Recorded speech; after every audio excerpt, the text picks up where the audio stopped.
موت سے پہلے فرشتے آ جاتے ہیں.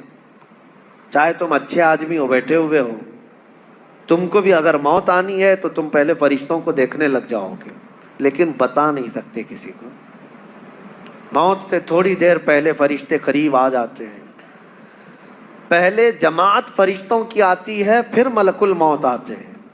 ملک الموت ان فرشتوں کے بیچ آتے ہیں. جیسے ہی یہ مرنے والا آدمی ملک الموت کو دیکھ لیتا ہے، پھر اس کے جسم میں کپ کپی طاری ہو جاتی ہے. اور ایسی کپ کپی طاری ہوتی ہے کہ کبھی پیشاب نکل جاتا ہے، کبھی پخانہ نکل جاتا ہے. اکثر دیکھنا مرنے والوں کی نجاست نکل جاتی ہے. ملک الموت کو وہ بہت قریب سے دیکھتا ہے، اور ان کی دو شکلیں ہیں.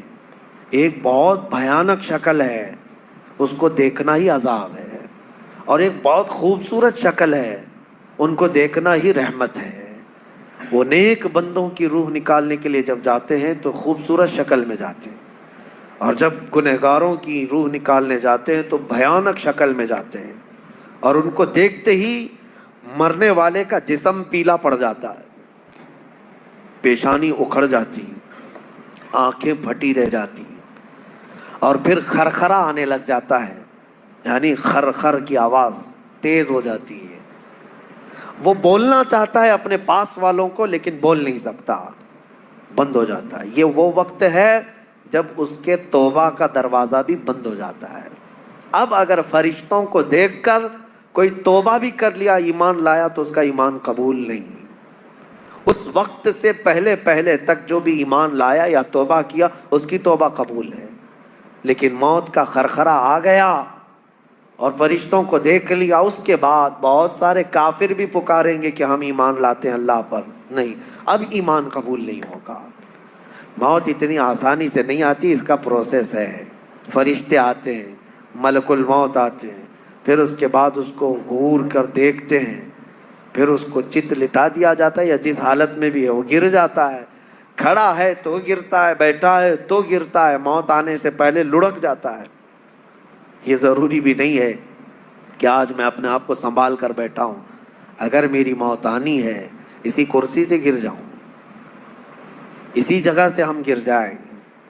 اور اس کے بعد ملک الموت روح کھینچنا شروع کرتے ہیں. پیروں کے ناخنوں سے لے کر، ہاتھوں کے ناخنوں سے لے کر، اس کے جسم کے ہر حصے سے لے کر ناک تک کھینچتے ہوئے لاتے ہیں. اور اس کے بعد جب پوری روح نکل جاتی ہے، وہ لے کر کے چلتے رہتے ہیں، اور مردہ ان کو جاتے ہوئے دیکھتا رہتا ہے. آنکھیں سب سے لاسٹ میں کھلی رہتی. کسی بھی مرنے والے کی آنکھیں بند نہیں رہتی، کھلی رہتی، وہ دیکھتا رہتا ہے. اسی لیے کسی کی روح نکل جائے تو سب سے پہلے تم اس کی آنکھیں بند کر دو.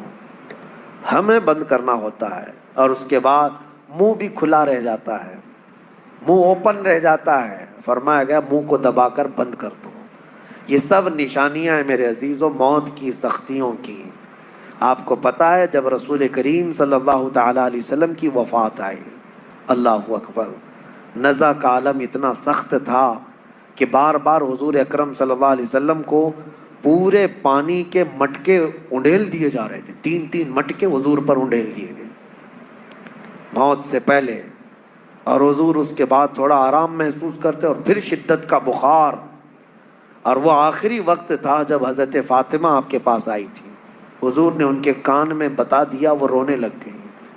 کیا کہا تھا؟ حضرت فاطمہ کہتی ہیں حضور نے فرمایا اے فاطمہ اب میں جا رہا ہوں، میرا آخری وقت ہے. پھر ایک دوسرے کان میں ان سے کہا میرے خاندان میں سے سب سے پہلے تم مجھ سے ملنے والی. آج یوم فاطمہ بھی ہے، سیدہ کائنات کا آج یوم وصال ہے، 4 رمضان المبارک. تو رسول کریم صلی اللہ تعالیٰ علیہ وسلم حضرت عائشہ صدیقہ کے سینے سے سر لگا کر لیٹے ہوئے تھے. حضرت عائشہ فرماتی ہیں سنو، مجھے پتہ ہی نہیں تھا. حضور حضرت عائشہ سے زیادہ محبت کرتے تھے، اسی لیے آخر وقت میں حضرت عائشہ کے ہی حجرے میں رہنے لگے، باقی دوسری بیویوں کیا نہیں جاتے. حضرت عائشہ کہتی ہیں میں حضور اکرم صلی اللہ تعالیٰ علیہ وسلم کو کبھی مسواک دے رہی، کبھی پانی کے چھڑکاؤ کر رہی. تھوڑی دیر کے بعد حضور اکرم صلی اللہ تعالیٰ علیہ وسلم لیٹے لیٹے اسی طرح رہ گئے. حضرت عائشہ کہتی ہے میرے سینے پر حضور کا سر تھا، وہ اتنا بھاری ہو گیا مجھے لگتا تھا کہ میری پسلیاں ٹوٹ جائیں گی. یہ حضرت عائشہ کہتی ہیں مجھے ایسا لگتا تھا کہ میری پسلیاں ٹوٹ جائیں گی. ہوا کیا تھا؟ حضرت عائشہ فرماتی ہیں دروازے پر جبرائیل امین آئے، روح نکلنے سے پہلے کی بات ہے. حضرت عائشہ فرماتی ہیں حضور کے پاس جبرائیل آخری بار آئے، وہ غمگین حالت میں آئے یا جس حالت میں ہو. حضرت رسول کریم صلی اللہ علیہ وسلم سے عرض کرنے لگے یا رسول اللہ، دروازے پر موت کا فرشتہ کھڑا ہے، آپ کی اجازت چاہتا ہے، اگر آپ اجازت دے دیں تو وہ آئے گا اور آپ کی روح پاک کو اللہ کے حضور لے جائے گا. اور یا رسول اللہ، آج سے پہلے اس فرشتے نے کسی سے اجازت نہیں لی اور قیامت تک کسی کی روح نکالنے کے لیے وہ اجازت لے گا بھی نہیں. یہ صرف رسول پاک کی خصوصیت تھی. حضور نے فرمایا آنے دو. ملک الموت آئے اور جب حضور کی اجازت سے روح نکالی تو حضرت عائشہ کہتی ہیں اتنا بھاری ہو گیا تھا سر کہ مجھے لگتا تھا کہ میری پسلیاں ٹوٹ جائیں گی سینے کی. اور اس کے بعد حضرت عائشہ فرماتی ہیں میں نے حضور کے سر مبارک کو نیچے کی طرف کیا، مجھے پتہ بھی نہیں تھا کہ حضور کا انتقال ہوا. میں حضور اکرم صلی اللہ علیہ وسلم سے باتیں کرنے میں مصروف تھی، اسی میں حضرت ابو بکر صدیق حجرے میں آئے. پوچھا عائشہ کیا حال ہے حضور کا؟ حضور اکرم صلی اللہ علیہ وسلم کو دیکھا حضرت ابو بکر نے اور پیشانی مبارکہ پر ہاتھ رکھا تو وہ بہت ٹھنڈی تھی. ماتھے کو بوسہ دیا اور ایک آہ بھری اور ایک جملہ کہا تھا یا رسول اللہ، ایک بار موت آنی تھی وہ آپ پر آ گئی، اب موت کی سختی اللہ دوبارہ کبھی آپ کو نہیں عطا کرے گا. موت کی سختی کیونکہ حضور کو انہوں نے دیکھا تھا، کئی دنوں سے تکلیف تھی. 13 دن تک حضور پاک صلی اللہ علیہ وسلم کو تکلیف تھی، 13 دن تک. حضرت ابو بکر کہتے یا رسول اللہ، اب موت کی سختی دوبارہ کبھی نہیں آئے گی، جو اللہ کا وعدہ تھا وہ پورا ہو گیا. پورا کھل کر کے رو بھی نہیں پا رہے تھے ابو بکر صدیق اور اپنے اندر دبا بھی نہیں پا رہے تھے. موت کی سختی انہوں نے دیکھا اور اس کے بعد کہا اے عائشہ کیا دیکھ رہی ہو، اللہ کے رسول ہم سے رخصت ہو چکے ہیں. پھر انہوں نے آ کر مسجد میں اعلان کیا اے لوگو، اللہ کے نبی کا انتقال ہو چکا.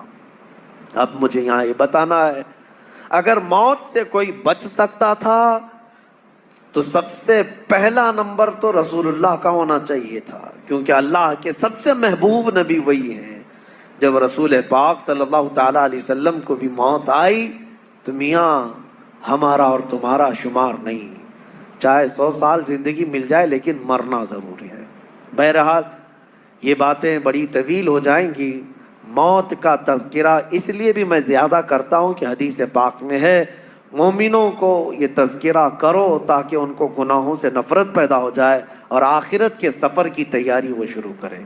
اللہ کریم ہم سب کو دنیاوی خرافات سے محفوظ فرمائے، دنیا کی لذتوں سے اور یہ فانی خرافات میں مبتلا ہو کر آخرت بھولنے سے اللہ ہماری حفاظت فرمائے.